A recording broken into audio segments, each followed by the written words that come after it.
We are officially bad, as I've started to simulate a little bit here into this season. Of course, ended the last episode with these Cleveland games, and we've had 2 of the 3 weeks we've sinned. We've had no wins in those weeks, and so it's getting pretty bad for us here.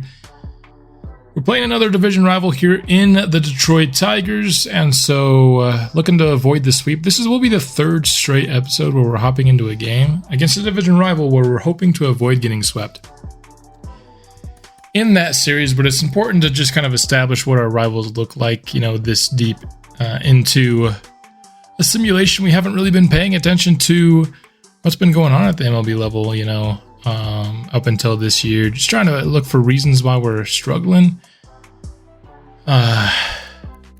Honestly, just think it's because we're one of the least talented teams in the league. I think Alberto Rincon has really started to turn it on this year, which is fine. But in the spirit of just accepting that this team is bad and simulating deeper into the season, I will be simulating all the way to right before the draft in this episode, which means we will be doing our draft preview in this episode.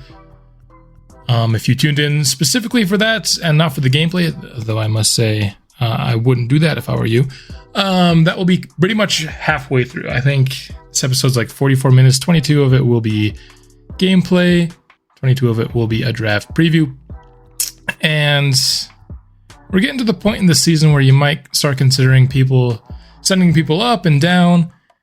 I'm not quite there yet, but I could definitely see us doing that in the last couple of months. Esteban Acevedo could be somebody that we look to do that with. Sub 3 ERA. His whip is a little high though, so maybe that's a deceptive ERA. But man, John May, 25 years old, and he still has a 5 ERA in AA, man. I don't know if it's ever gonna work out for him, but let's go ahead and hop into this game.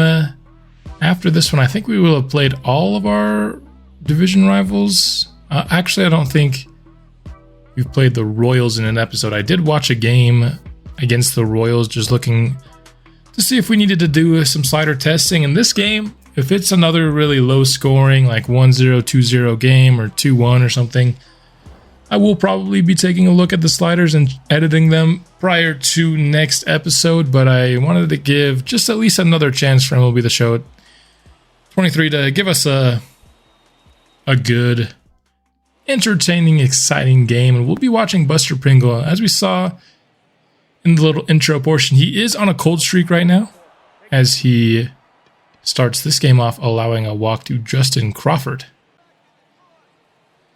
That would bring up Isaiah Kiner Falefa, hoping that, you know, we could get him out of this cold streak by watching this game, because Buster Pringle typically does well when we watch him. We watched his first ever MLB start, which was incredible, and not doing so well to start here, though. He does get that first out here, striking out Riley Green, however. And a double play could get us out of this first inning without allowing a run, and we're going to go for that here, and it is complete. Nicely done to keep the Detroit Tigers off the board in this first inning, but it wasn't a super pretty one from Pringle, I must admit. Alden Evans, he will line out to start this game. Isn't having a great year, honestly. Hitting in the mid 200s with batting average when that's the only thing you can contribute to a team is certainly not good enough. And so he, as we approach, you know, the midway point in the season, is probably favorite for disappointment of the year, I must say. Buster Pringle starts the second inning much like he did the first, with a walk there. Bringing up Tim Edney, who strikes out looking at the nice high fastball. Spencer Torkelson, I do recognize that name. I'm not super familiar with baseball, so I don't know nearly all these names. Torkelson, though, he got a ton of this ball. Velasquez trying to dive for it. He can't quite get there. And so Detroit will score the first run. Didn't seem like it was a lot of hustle there to get that relay throw in. He kind of pump faked, it looked like there. So I'm starting to wonder if maybe if Velasquez hadn't dived, he maybe have been able to field that faster, and then a little more haste there on that relay throw, and maybe we could have avoided that run. But nevertheless, we do allow 2 runs, regardless of what all these what ifs may say. Pringle would end the inning after allowing those 2 runs, though. 2 runs on 2 hits. Buster Pringle struggling early.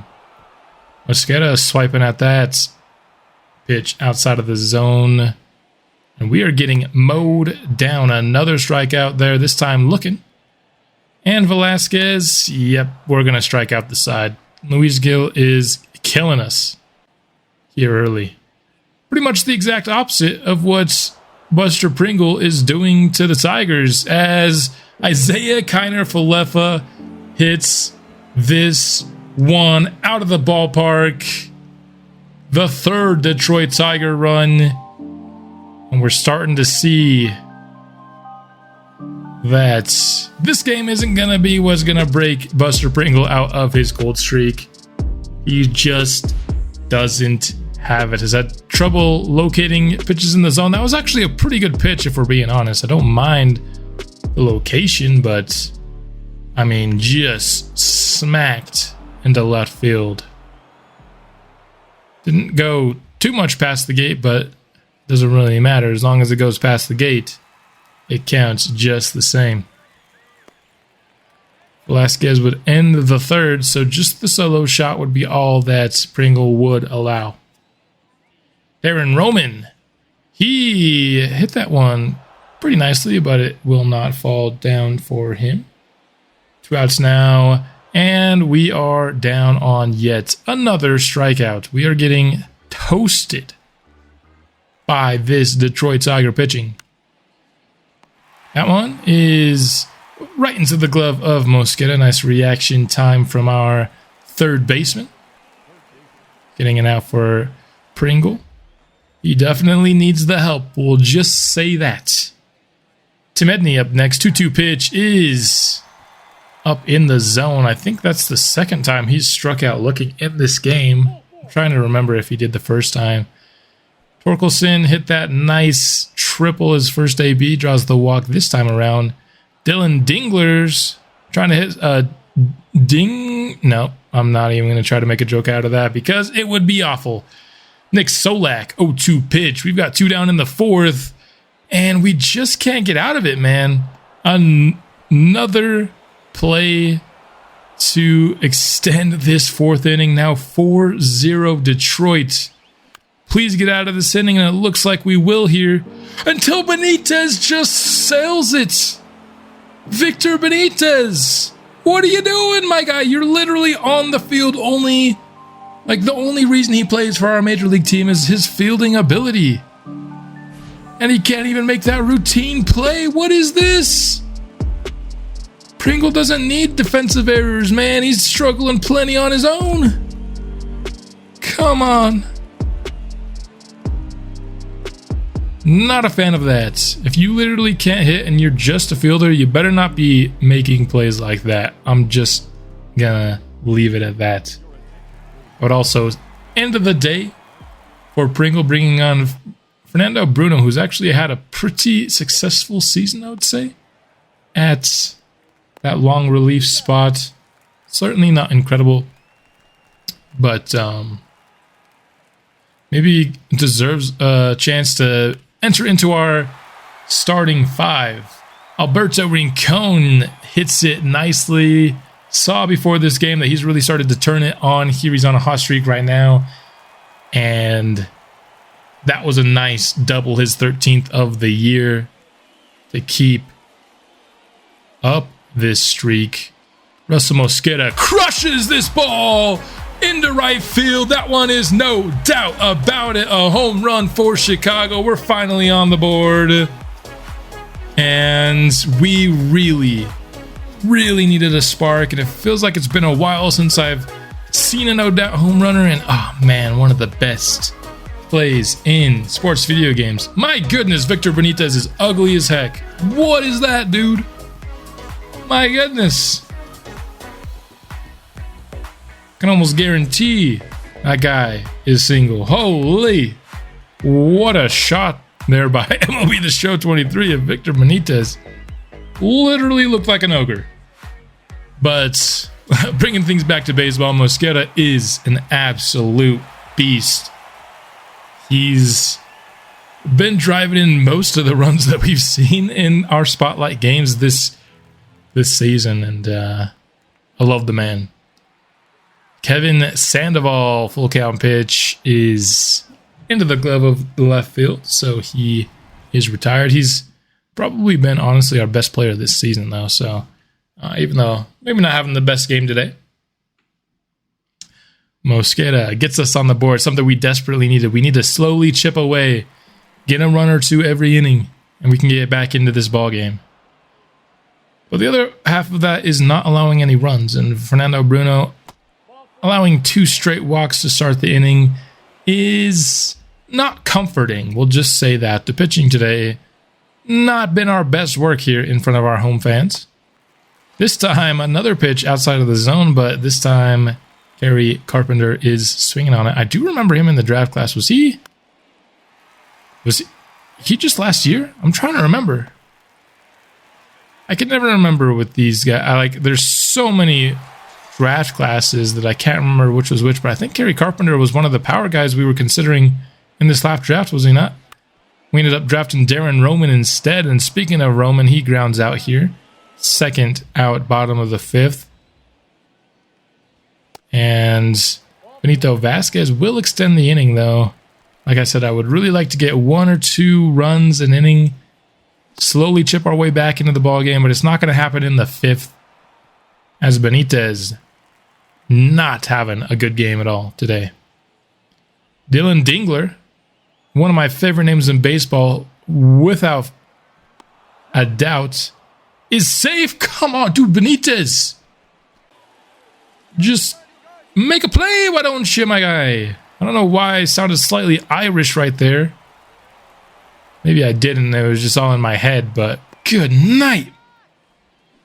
Isaiah Kiner Falefa, he's out.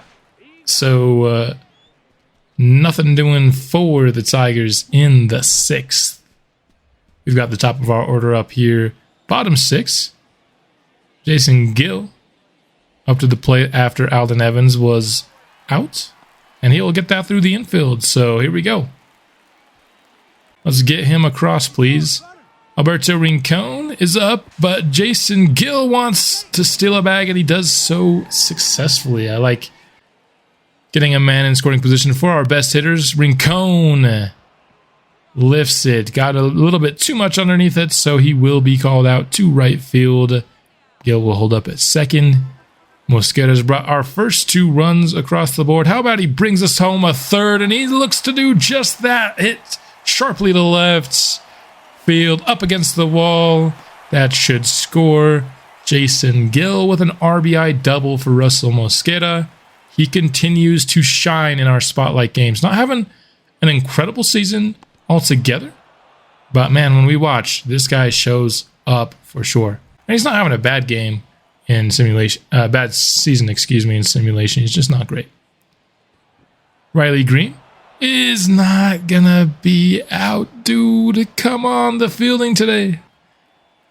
I think middle infield has to be something we prioritize. We need good fielders on this team for sure.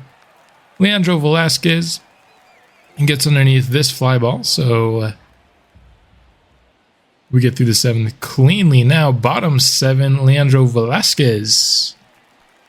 The McIntyre injury replacement will draw a walk. This will probably be the last episode. In fact, it will be the last episode we see before McIntyre is back. He will come back in the simulation portion of this episode for sure. Benitez lifts this one. 2 outs now, bottom 7. Alden Evans, all you're good for is hitting for contact. Can you please make a play? No. Come on, dude. You don't play defense, you don't hit for power, and now you can't even hit for contact. What are you actually doing for this baseball team, man? Alden Evans, disappointment of the year. Almost locked away already, unless he's a monster in the second half of the year. And speaking of monster, that was a pretty monster hit by Nick Solé. It was fine. It wasn't that great. But 2 outs, top of the 8th. Now 3-0. Come on. I'm getting flashbacks to the 4th. Can we just finish an inning, please? Bartolo, my guy. We're already probably not going to win this game as it is. We can't give them any more runs. This one beans him in the leg. And he does turn around and make the play. Nicely done by Ordonez to fight through the pain of getting beaned. Got to make up 3 runs in 2 innings. And if we're going to do it, it's going to be here in the 8th when we got our 2 through 4 hitters. These are the best guys on our team. I'm not going to trust everybody in the 9th to come make a 3-run rally. We got to start that rally right now. Jason Gill looking to do that, swinging on the first pitch and getting himself a double. That would bring up Alberto Rincon. Need something from him here with the full count pitch. It is out, and he pops it into foul territory. No! Handled by Edney, and we have our first out. But Mosquera, he's come through with scoring position. The first 2 times he's had them. This time he can't, though. No. Our hopes of a comeback slipping before our eyes here. Kevin Sandoval behind 0-2 now with 2 gone already. We're really going to depend on the bottom of our lineup to come back in this game. Sandoval's going to get lucky, and he's going to get on base when he should have been struck out. Wild pitches the call and extends this inning, bringing up Leandro Velasquez. He hits this sharply into right field. I almost said something I didn't mean to there. The 4th run comes across, and the 5th is safe too. Wow, I did not think Sandoval was going to be able to make that from first base. That was a bang, bang play. Took a while to corral that ball. Obviously a great hit from Leandro Velasquez. And that was close. Let's see it one more time here. Oh, like less than a second of difference. 2 outs now. Darren Roman, can he bring across the tying run? This one's hit to left. Please, touchdown. Please. And it's going to do more than that. It's gone. Darren Roman gives the Chicago White Sox the lead. Here, bottom of the 8th. We've come back from 0-6.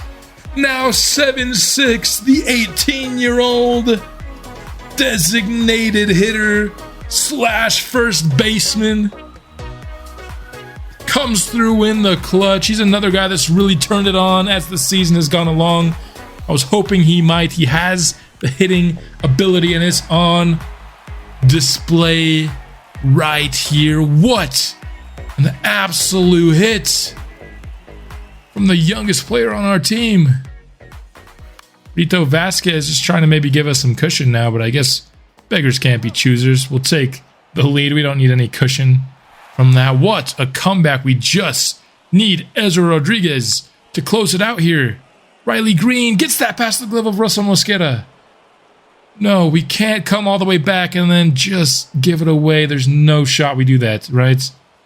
We don't have a great closer. That's something I actually would really like to invest in here in the next draft or 2.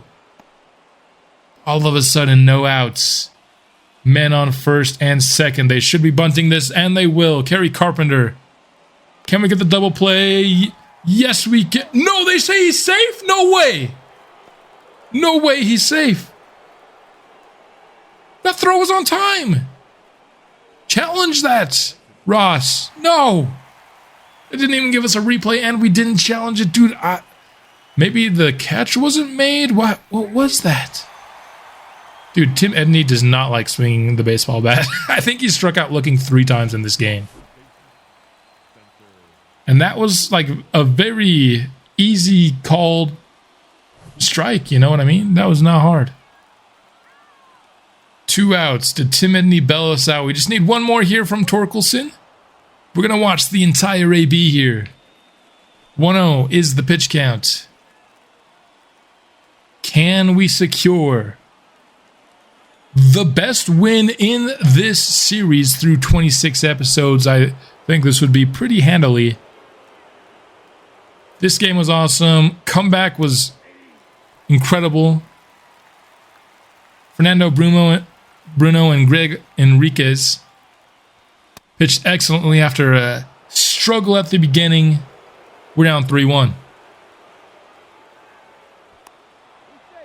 Throw over to first, not in time.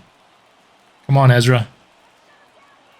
I don't even hate the walk here because Torkelson is quite good. 1 for 3 with a walk as well. Already in this game. 3-1 is in for the strike. We've got a full count.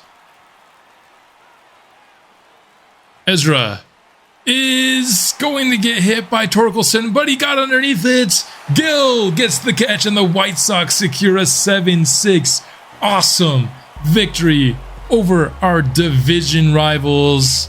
That was my favorite game to watch in this entire series. That AAA one that was like 11-12 or 13 it was also really fun, but we lost that game, so I'm counting this as the best game in the series, man.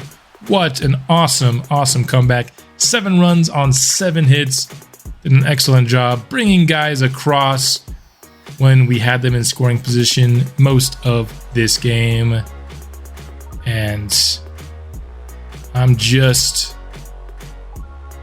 not going to be changing the sliders. I think that was one thing that we can confirm here. I wanted to get a little bit better of a sample size before I decided whether or not to change these sliders. And I mean, with a game like that, am I changing sliders? Not a chance. Russell Mosqueda would win player of the game. No surprise. He was incredible in this one.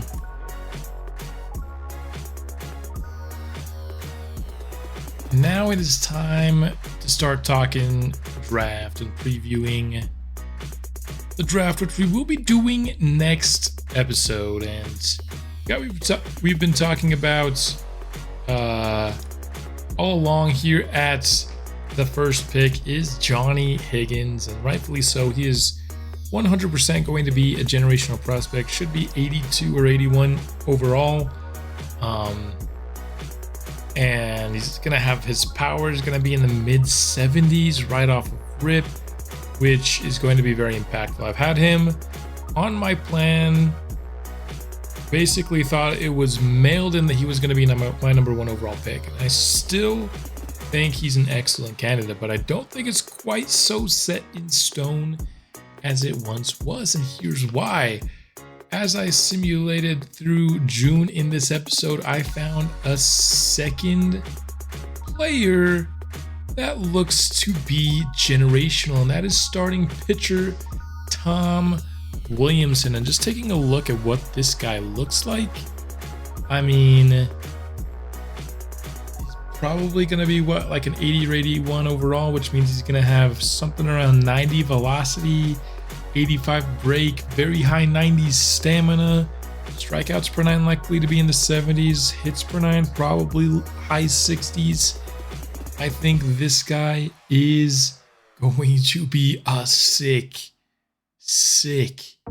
pitcher. And we take a look at what his pitches will be. He'll have 2 fastballs, a curveball, and a slider. Good, but not great in terms of his pitch mix, but I like to see that his fastball will actually match the fact that he has high velocity rating. But this is a really tough decision now at number 1 overall. And like I said, after number 1 overall, I feel a lot less prepared. So I feel like this is going to be a draft where we're going to get for sure 1 player. Will we get anyone else impactful after that? I don't know. I'll walk you through it, but our Discovery Scout did not really discover much for us to help out. And scouting 2 generational players to 100%, that takes 6 weeks of scouting, which 3 each, and so that just took a lot of time off of the scout. And so I just didn't scout as many players. I didn't find as many players in Discovery that were good. So that's kind of the risk of the way I scout, is if it's just a bad Discovery draft, you're probably not going to have a very good draft. And so, but we do have the number 1 pick, and we have 2 excellent options. I think we really need both of these players. Johnny Higgins Can't remember. I don't think I've said this yet, but if we drafted him, I figured out where I'd want him to play. I think we would have him play left field for us, in place of Alden Evans. I've just been very underwhelmed with Alden Evans, and I don't know if I think of him as a long-term player for us anymore. And there, Johnny Higgins, he's going to be pretty slow, going to be an excellent bat. So I think corner outfield could be a really good spot for him. Maybe even right field, depending on arm strength and stuff. I think he probably will have the best arm between him and Jason Gill. So maybe he'd be right field. I think he'd just play a corner outfield spot for us. Be an excellent bat. Obviously, that would be super helpful to this team who's last in the MLB in power. And he'd come in and be, I think his power right off rip is actually better than Mosquera. I think it's better than Mosquera right now. And so he could be the best hitter for us. Of course, vision and discipline will be good, not great, but contacts and power will be awesome. But another position that we're 30th in the MLB right now is pitcher, and a generational pitcher is just a lot more rare at least in my experience. Maybe other people out there have had different experiences, but this is the first time I've ever seen a pitcher that I truly believe is generational in this game. I've seen a ton of generational position players, and I use the word generational because that's what the game calls them. But they appear far too frequent to be actually considered generational. But that's my thing with Johnny Higgins. He's very good, obviously. But I think we're just more likely to see another Johnny Higgins in like next year's class or the class after that than we are Tom Williams. Just because whether in my draft only video that I put out on the channel, this series, my athletics series, all the things that I've done on baseball, both on and off camera, I've seen probably 10 to 12 generational position players. I've seen catchers, third baseman, shortstop, center field, corner outfield. I saw a generational first baseman who came in and already had 80 power. It was sick, but like, this is the first generational pitcher I've seen. So I'm just talking about who I think would be more impactful. I mean, you're talking about an ace, which is very nice, plays for you 1 in every 5 games, or Johnny Higgins, who could be the best hitter in our lineup potentially. If you look at our lineup right now, what are the sources of power that we have? We have Russell Mosquera, we have Alberto Rincon, we have Kevin Sandoval, and we have Darren Roman. We have 4 guys who can supply power. Typically, I would like to have more than 4. More like 5 or 6, I think, guys that can provide some power. But 4 is not a terrible spot. And last year, we drafted Edgar Torres to be, our future ace. And I certainly think Edgar Torres is going to be really good for us here soon. Probably as soon as next season. But man, Tom Williamson could be even better. I think both of these are excellent prospects. And now that I have a fit that I think I like with Johnny Higgins, I like that pick more than I did before, where I thought it was maybe a little bit of an awkward fit. I don't think so anymore. I just think he's replacing Alden Evans in the outfield. Yes, that's not one of his positions now, but I think if I wouldn't put a guy at shortstop if that wasn't one of his positions, a very important defensive position, or center field, but kind of, like something like first base or a corner outfield spot. I feel like I'm more comfortable putting someone there, even if that's not listed as one of their positions, just because I feel like the position's fairly simple. And so, me talking about a position being simple and my very limited baseball knowledge, but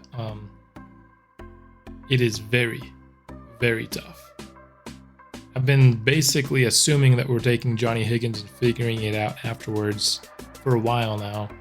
This episode, I've gotten a lot of clarity on both Higgins, and then a lot less clarity about if we're actually going to take him. So Tom Williamson does have a higher bonus demand. He also has more interest in signing with us. Johnny Higgins, I might just use this last week to get some more interest in him in case we choose to draft him. I'm truly stumped. I could easily see us going either way as I record this episode. Of course, I'll think about it and make a decision. Johnny Higgins be so good for us, but Tom Williamson, I've never drafted a generational pitcher in the game. So I kind of want to. I'd say right now I would be leaning towards Tom Williamson just because of that. Man, I could be easily convinced to go Higgins over Williamson because he's such a sick player. That power being likely 75 versus right and 74 versus left is going to be nutty off of rip. So,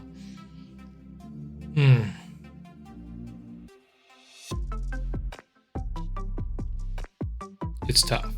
Let me know what you think if you have an opinion strongly one way or the other here. But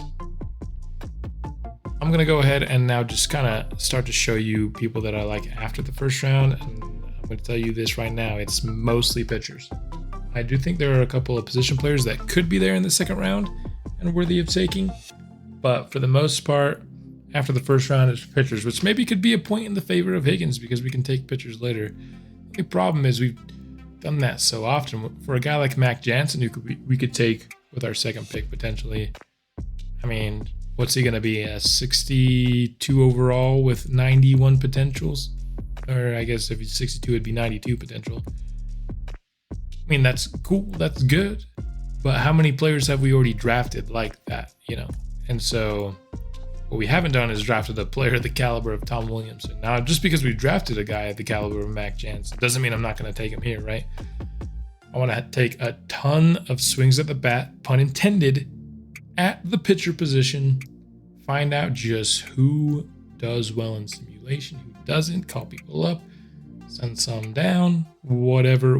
I like to have optionality at pitcher. I think having only 5 guys that you like, that you're planning to be your 5 pitchers of the future, is dangerous. Charles Hamilton, I don't know why our scouts are so high on him. 5th overall when his overall ceiling is 61. Like if he has to be literally 61 with 99 potential, I think, to merit this rank. That walks per 9 is just too low. I would take Charles Hamilton with our 3rd pick. Just because he's more of a long-term project, of course, and that walks per 9 needs some serious help. Steven Gonzalez here. He has good velocity and break for sure. 5-pitch mix, and I really like his mix of the pitchers we previewed so far. He has the best pitch mix for sure. Another guy, he's going to be probably in the 60s overall, so with, high B or low A potential, which is a good prospect, but we have some of those on, so I'd probably, if I could find myself any position players worth taking, I would take them, but the problem is I'm not really finding those players. Percy Carrasco is probably my personal favorite for a second round pick right now of the pitchers, at least. Not great in the velocity, but he's got great stamina and break. Not the best pitch mix to take advantage of that break, though, which is unfortunate. If we drafted him, I'd probably maybe add a curve or a slurve or something just to let him actually make use of the fact that he has really sick pitch break, Good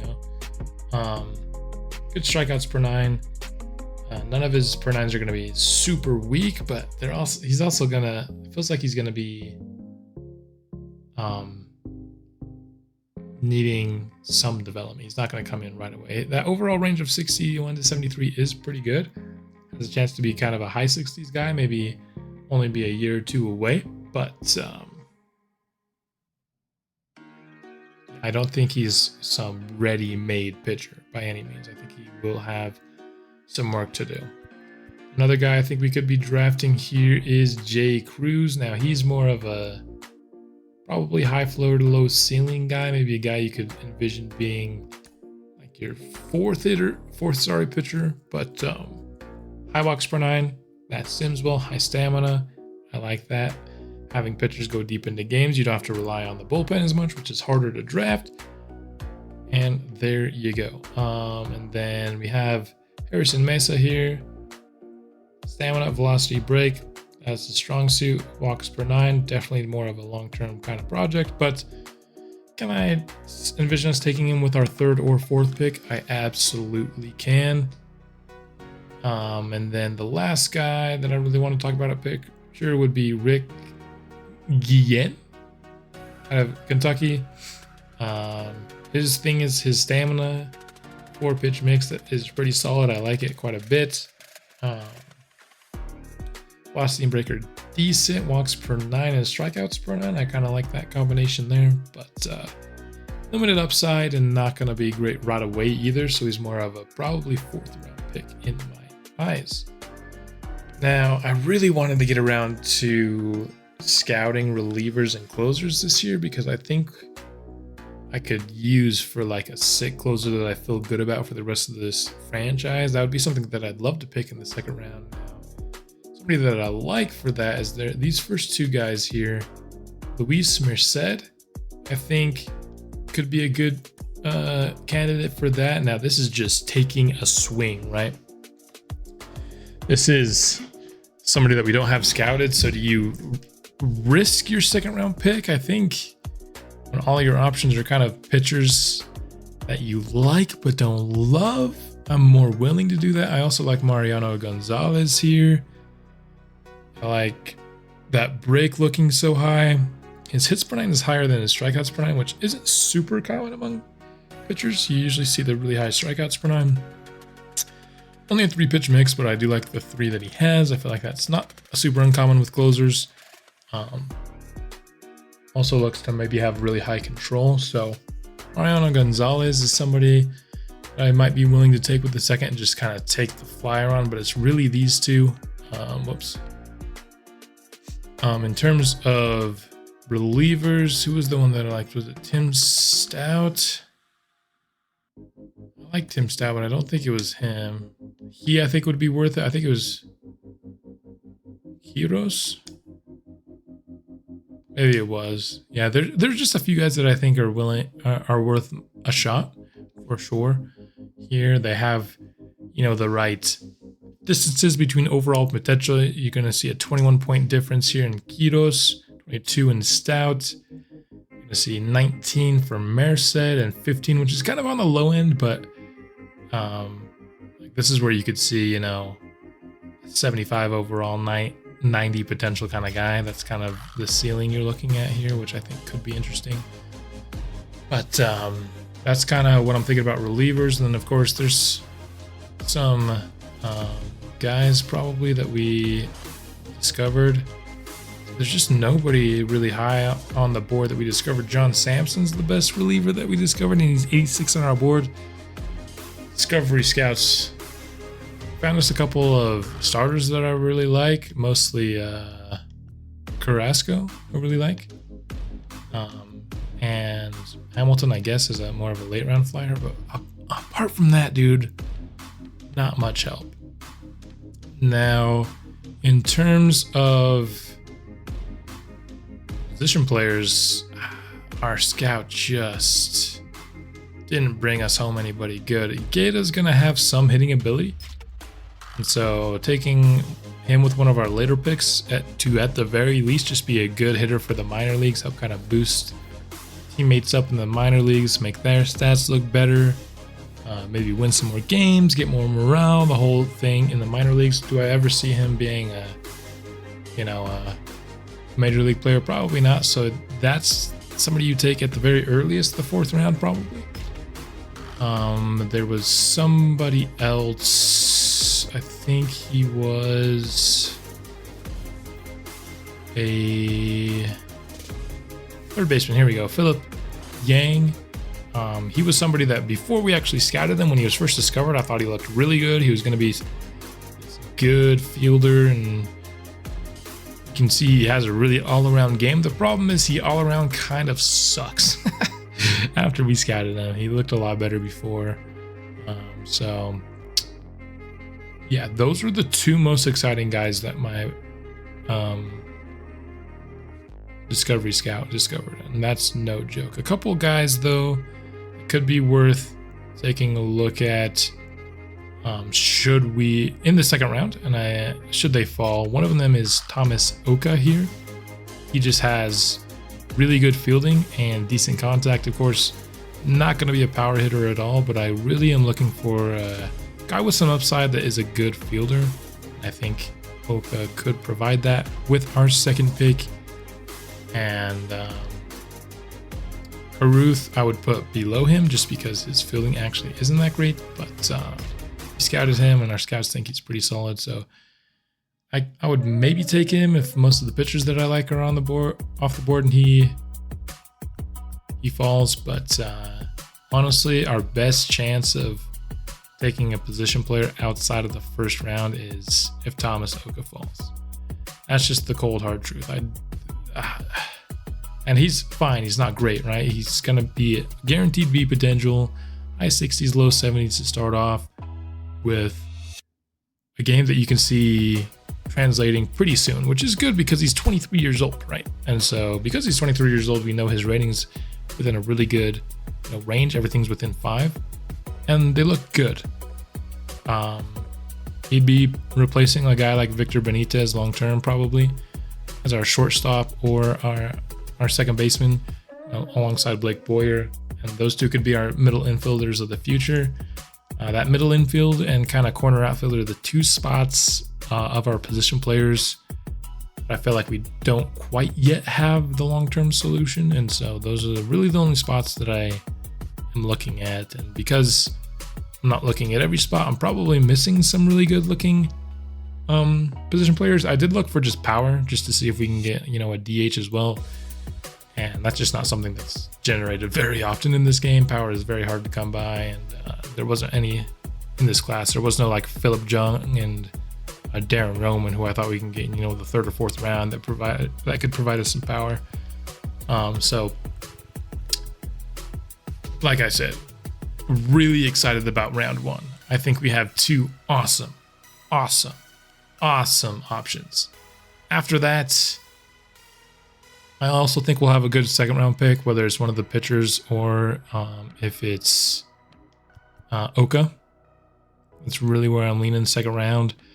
But after that, it's gonna be a crapshoot or one of these closers. Let's say if Carrasco, Gonzalez, Jansen, and Oka are all off the board by our second round pick, I'm probably just gonna take a swing at one of Merced, Gonzalez, Stout, or Quiros. But yeah, that's kind of where I'm at. If you have any opinions, like I said, on Higgins versus Williamson, or on who I should be targeting the most and hoping to fall to me the most in the second round, or anything like that, please let me know. Not shaping up to be one of our deeper classes. That's just the nature of not getting a ton of luck in Discovery, but I think we will get, probably I'd say over under for us getting impactful players is going to be like 2.5, and where normally I think it's more like 3.5, but that's not too bad of a difference. Getting 2 or 3 guys that are good instead of 3 or 4 usually, I'm not too mad about it. But hope you guys are excited for the draft coming next episode. Which one of these 2 generational prospects will be heading to Chicago to play for our draft-only White Sox? That'll be something that will be coming out next episode, which will be coming out soon. And I will see you then.